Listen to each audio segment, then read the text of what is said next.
गरीब साध साध सब नेक हैं, आप अपनी ठोरे, जो सतलोक ले जावेंगे वो साधु कोई और।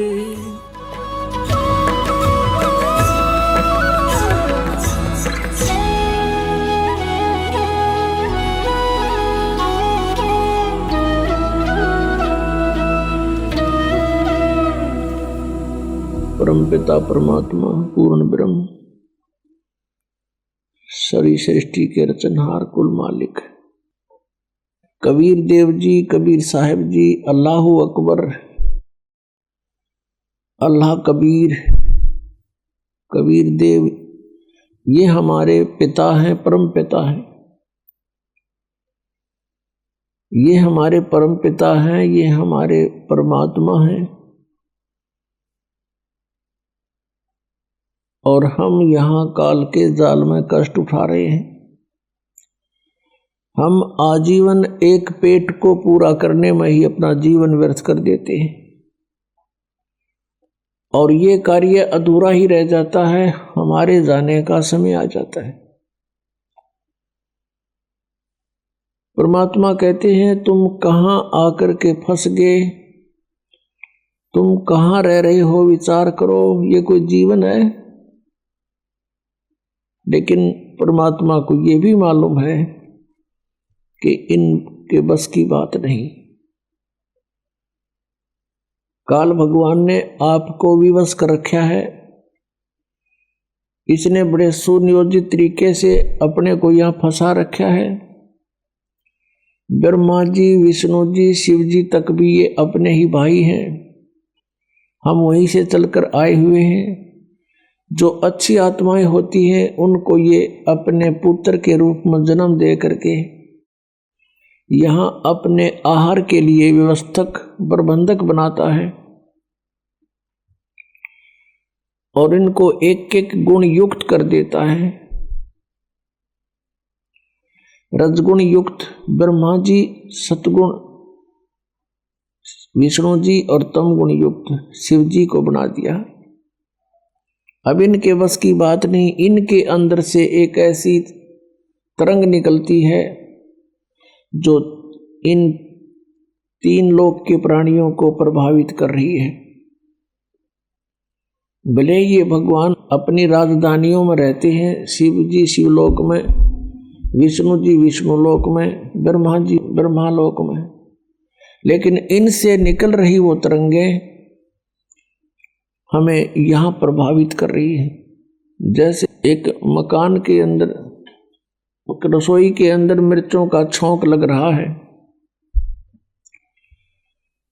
वो साकार वस्तु मिर्च यानी छौंक लग रहा है रसोई में, और तीसरे दूसरे अन्य कक्षों में बैठे हुए व्यक्तियों को भी छींकें आ रही हैं।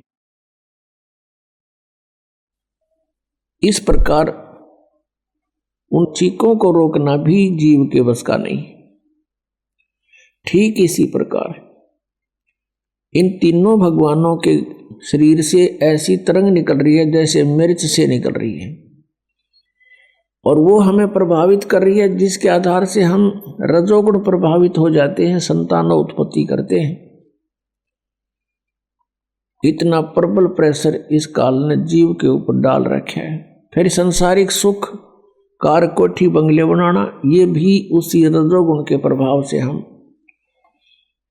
यहाँ लगे रहते हैं, इसी व्यवस्था में। दूसरा सतोगुण का, जो विष्णु जी के अंदर से जो सतोगुण की तरंग निकल रही है, उनसे हम एक दूसरे में मोह हमारा ऑटोमेटिकली हो जाता है, न चाहते हुए भी, और इतना प्रबल हो जाता है कि हमारे बस की बात नहीं। हम संतान या संपत्ति से मोह हटा लें। इसको सतिथि बोलते हैं। ये शुद्ध हिंदी करके सतिथि, यानी ये पड़े रहे यहाँ, इनका जी लग गया रहे। और तीसरे का आपने पता ही है, भगवान शिव जी तो कल्याण करते हैं। शंकर जी के अंदर से निकल रही तरंग ये हमें क्रोधित करती है। ना जाने छोटी सी बात पर तू मैं और भयंकर युद्ध का रूप धारण कर लेती है, न जाने कितने प्राणी मर जाते हैं। तो परमात्मा को मालूम है कि ये विवश कर रखे हैं, इतना समय नहीं छोड़ रखा है इस काल ने कि कभी ये सोच ले भगवान के बारे में। यदि कहीं जाते भी हैं किसी स्थान पर तो रास्ते में भी और आते जाते भी, और वहां 10 मिनट बेशक थोड़ा बहुत जिस पूजा में गए हैं 2-4 मिनट ध्यान लग जाना, तो फिर भी ध्यान उस बार ये व्यवस्था में रहता है। तो काल ने ये व्यवस्था सुनियोजित तरीके से कर रखी है कि मनुष्य जीवन पाकर ये प्राणी परमात्मा ना बचले, और बजाय कोशिश करे तो गलत बजाय शास्त्र विधि त्याग का मनमानी पूजाएं करे ताकि ये मेरे जाल में पड़ा रहे। वो दयालु परमात्मा आते हैं जिनको हम छोड़कर आगे थे अपनी नालायकी थे, क्योंकि वो हमारे हैं, हम उसके हैं। अपने का दुख अपनों को ही होता है। हम जितने भी यहाँ दुखी हो रहे हैं उतना ही परमात्मा भी हमसे दुखी है, हमारे कारण दुखी है। अब कारण क्या था कि सतलोक में इस काल ने गलती की थी, और हमने भी गलती की, क्योंकि हम अपने पिता को छोड़कर ये जब तप कर रहा था इसकी तरफ आसक्त हो गए। हम अपने परमात्मा को छोड़कर हम पतिव्रता पद से गिर गए, और हम इसको चाहने लगे भगवान को छोड़कर, जो हमें सर्व सुख देव था, सारी सुविधाएं थी, वहां कोई दुख नहीं था, कोई काम नहीं था, नैष्कर्म में मुक्ति वहां प्राप्त होती है, बिना काम किए वहां मिलता है आपको। तो हम वहां गलती हमने की, जिसका दंड आज हम यहां भोग रहे इसके साथ आ गए। इसने वहां एक और भयंकर गलती की कि जब ये दुर्गा युवा थी, परमात्मा ने इसको युवा बना करके इसके पास भेजा था, और हम सब आत्माओं को दुर्गा के शरीर में प्रवेश कर दिया था सूक्ष्म रूप में, और इसको कहा था बेटी तू वचन से जितने जीव कहेगी बना देना, बना सकती है, तेरे को मैंने पावर दे दी, कबीर भगवान ने कहा था। अब इस काल भगवान ने वहां इसके साथ बदतमीजी की थी। उस सच्चे लोक में यह बकवाद नहीं चलती, इसने बलात्कार करने की सोची थी, जिस कारण से इसको वहां से निष्कासित कर दिया।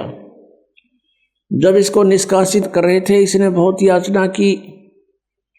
एक सहजदास नाम के परमात्मा के प्रथम जनपुत्र हैं, जो सबसे पहले 16 उत्पन्न हुए थे उनमें से एक है। उसे याचना की कि मुझे यहीं रखवा दो, प्रार्थना कर दो भगवान ते। उन्होंने प्रार्थना की थी सहजदास ने जाके भगवान के दरबार में, क्योंकि परमात्मा सतलोक के भी टॉप मोस्ट प्लेस पर विराजमान है। तो परमात्मा ने कहा था भेज दो, यहां से ये रखने योग्य नहीं है। तब सहजदास ने आके कह दिया कि मैं तो अर्ज करी अनुरागी, अब तुम विषय लोक जाओ बढ़वागी। ये वहां से चल पड़ा, तो उसका प्रतिशोध ले रहा भी ये हमारे से, हमारे परमात्मा से प्रतिशोध ले रहा है कि उसकी आत्माओं को इतना सता दूं, ये तौबा बोलती रहे और वो दुखी रहे। ये इतना शैतान है जिसको हम भगवान मानते, ये ब्रह्म है। यहाँ ये ब्रह्म नाम से प्रसिद्ध है। जैसे गीता जी अध्याय नंबर 15 के श्लोक नंबर 16 और 17 में 3 पुरुष बताए, 3 प्रभु, एक सरपुरुष एक अक्षर पुरुष। सरपुरुष तो ये ब्रह्म है, अक्षर पुरुष ये पर ब्रह्म है। संतों की वाणी में एक पार ब्रह्म शब्द है, वो पार ब्रह्म पर ब्रह्म के लिए नहीं, पार माने सबसे पार, सबसे लास्ट वाला, टॉप मोस्ट यानी सुप्रीम गॉड। तो ये अक्षर पुरुष ये परब्रह्म है, और इन दोनों के लोकों में और इनका सब ये नाशवान है, इनका शरीर ये सभी नाशवान है, जीवात्मा किसी की नहीं मरती। 15वें अध्याय के 17वें श्लोक में कहा कि उत्तम पुरुष है तू अन्य, उत्तम पुरुष यानी पुरुषोत्तम श्रेष्ठ परमात्मा तो कोई और है समर्थ,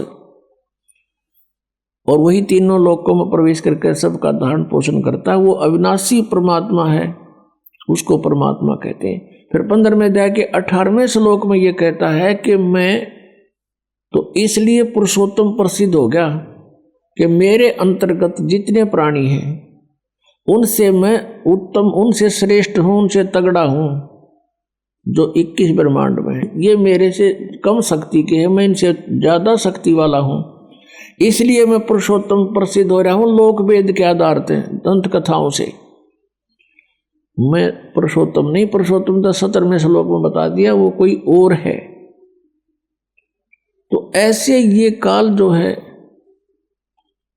यहां पर ये ब्रह्म नाम से प्रसिद्ध हो रहा है, लेकिन ये ब्रह्म नहीं है। ब्रह्म मीन परमात्मा, लेकिन यहां पर ब्रह्म ये प्रसिद्ध हो गया, ब्रह्म कहलाता है। इसलिए उस कंप्लीट गॉड को, उस पूर्ण परमात्मा को डिफाइन करने के लिए ये तीनों बताने पड़ गए, ब्रह्म, परब्रह्म और परम अक्षर ब्रह्म। अब उसको परम अक्षर ब्रह्म बोलना पड़ा वेद पुस्तक ग्रंथों के अंदर।